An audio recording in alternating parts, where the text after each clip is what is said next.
oduun isinitti himaa jalqabarra mata dureewwan oduu isinitti himuudhaan itti aansuunis bal'ina isaatti kanan darbu ta'a. Oduu keenya kan jalqabaatiin muummeen ministeeraa Abiyyi Ahmad qaamoleen mootummaa humnaan kuffisuu yaada yoomiyyuu 4 kiiloo ga'uu hin danda'an jedhanii ministeerri muummee Itoophiyaa Abiyyi Ahmad qaamolee mootummaa uummataan filatame humnaan kuffisanii kiiloo 4 ga'uuf hawwatan yoomuu milkaa'uu hin danda'an jechuudhaan dubbatanii ministeerri muummees kana kan dubbatan walgahii paarlaamaa guyyaa kaleessaa irratti yoo ta'u dhimma kanaan wal qabsiisanii wantoota isaan dubbatan kanan isiniif gabaastaa gadhumaatti na waliin tura. Oduu keenya kan biraatiin lammiileen Afrikaa kibbaa adii ta'an 70,000 US'tti koluu galtummaa gaafachuuf akka jiran dhaga'ame. Lammiileen Afrikaa kibbaa maaliif US'tti koluu galtummaa gaafatu? Dhimma kanaan wal qabsiisee Doonaald Tiraamp yoo maal jedhe gabaasa bal'aa kan dhageessan ta'a. Mata duree oduu keenya kan xumuraatiin walitti bu'insi Itoophiyaa keessaa maddisaa aadaa siyaasa biyyattiitti jechuudhaan ministeerri muummee Abiyyi Ahmad dubbatanii walgahii mana maree bakka bu'oota uummataa kaleessa gaggeeffame irratti mootummaan tokko osoo gadi hin dhaabbatiin miila jalaa butuun barmaatilee siyaasa Itoophiyaa ture jechuudhaan Dr. Abiyyi Ahmad dubbatanii jiru.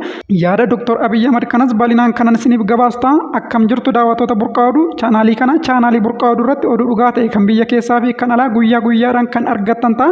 Warri chaanaalii keenyaaf haaraa taatan subscribe gochuu akkasumallee viidiyoo kana immoo like gochuu hin dagatina. Itti aansuudhaan bal'ina oduutti kanan darbu ta'a.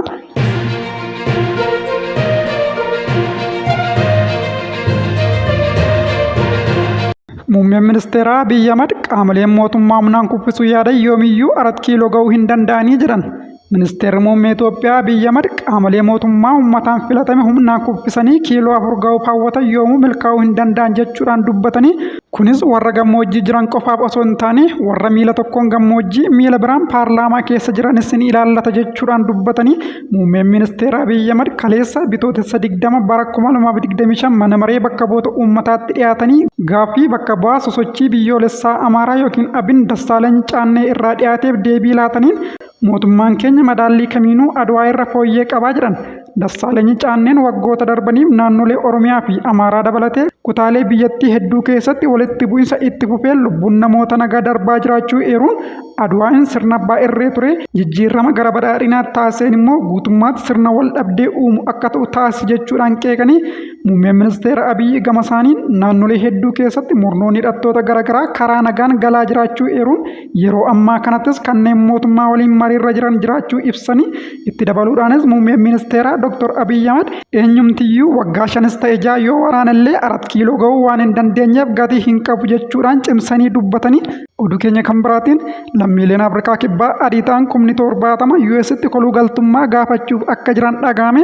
Lammiileen Afrikaa kibbaa 70,000 ta'an Ameerikaatti koluu galtummaa gaafachuuf fedhii agarsiisaa akka jiran Ameerikaatti manni maree daldala Afrikaa kibbaa yookiin saakuu isaan gabaase. Jaarmiyaan kun lammiileen adii Afrikaa kibbaa Afrikaaners jedhamuun beekaman 10,000 lakkaa'aman karaa marsariitii isaa galmaa'aa akka jiranis beeksiseera. Kunis kan ta'e Doonaald Tiraamp gurraandhala darbe lammiileen Afrikaa kibbaa adii ta'an gara Ameerikaa deemuun koluu galtummaa gaafachuu akka danda'an beeksisuu isaanii hordofeetidha. Sanyiin Afrikaaners namoota Niizerlaand irraa jaarraa 17ffaa keessa gara Afrikaa kibbaa seenan irraa kan babal'atanidha. Erga Doonaald Tiraamp aangoo qabatee as hariiroon Afrikaa kibbaa fi Ameerikaa laafaa kan dhufe yoo ta'u namoota 67,000 fi 42 marsariitii saakusaa irratti galmaa'an keessaa irra caalaan isaanii maqaa maatii Afrikaaners yookiin maqaa afaan Ingilizii akka qabanis beekameetu jira. Afrikaa kibbaa keessatti lafti qonnaa parsantii 70 lammiilee Afrikaa kibbaa warra adiitiin kan qabamee jiru yoo ta'u lammiileen Afrikaa kibbaa sanyii warra adii ta'anii fi lakkoofsaan xiqqaa ta'an lafa qonnaa bal'aa qabatanii jiran akka qoodan seerris ba'eetu jira. Erga seerri kun Afrikaa kibbaa keessatti ba'eetii booda Afrikaan kibbaa mirga warra adii dhiibaa jirti jechuudhaan Doonaald Tiraamp Afrikaa kibbaa irratti tarkaanfii fudhachuu eegale. Doonaald Tiraamp gurraandhala darbe lammiileen Afrikaa kibbaa adii ta'an gara Ameerikaa deemuun koluu galtummaa gaafachuu akka danda'anis beeksisaniiru. Afrikaan kibbaa yeroo ammaa kana bakka jireenyaaf rakkisaadha jechuudhaanis Doonaald Tiraamp dubbatanii kanaan wal qabatees erga Doonaald Tiraamp aangoo qabatee as hariiroon Afrikaa kibbaa fi Ameerikaa laafaa dhufeetu jira. Oduu keenya kan xumuraatiin walitti bu'insi Itoophiyaa keessaa maddisaa aadaa siyaasa biyyattiitii jedhan ministeerri muummee Abiyyi Ahmad walgahii mana maree bakka bu'oota uummataa kaleessa gaggeeffame irratti mootummaan tokko osoo gadi hin dhaabbatiin miila jalaa butuun barmaatilee siyaasa Itoophiyaa ture jedhan. Mootummaa humnaan jigsanii aangoo qabachuun aadaa siyaasaa gareewwan siyaasa keenyaatis jedhanii itti dabaluunis Dr. Abiyyi Ahmad mootummaan keenya qeeqaaf obsa qabaa. Mootummaan keenya waan namni yaada isaa ibsatees hidhees ukkaamsees hin beeku jedhanii waggaa torba keessatti mootummaan ollaa isaatii waliin loliin mootummaa keenya qofa kan jedhan ministeerri muummee Dr. Abiy Ahmad mootummoota darban keessatti kun aadaa hin turre waraana hedduutu ollaa faana tures jedhanii Piriitooriyaan kutannoo nagaaf qabnu kan itti mul'ifnedha kan jedhan Dr. Abiy kun seenaa siyaasa Itoophiyaa keessatti barmaatilee haaraadha.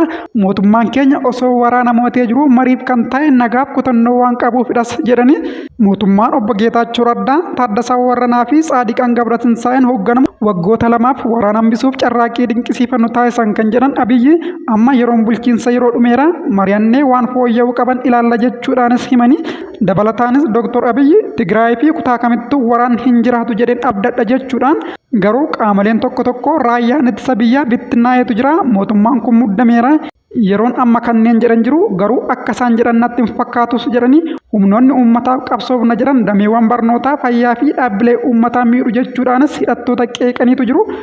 Egaa daawwattoota keenya oduu gabaabaan sa'aatii kanaaf isiniif qindeesse kan hagammaatti hordoftanidha. Chaanaalii kanarratti oduu biyya keessaa fi alaa kan dhugaa ta'e guyyaa guyyaadhaan argattu warri chaanaalii keenyaaf haaraa taatan sabiskiraayib gochuu viidiyoo kanammoo laayik gochuu hin dagatina. Sa'aatii muraasa booda oduu biraa nagaa walitti deebinutti nagaan naa tura.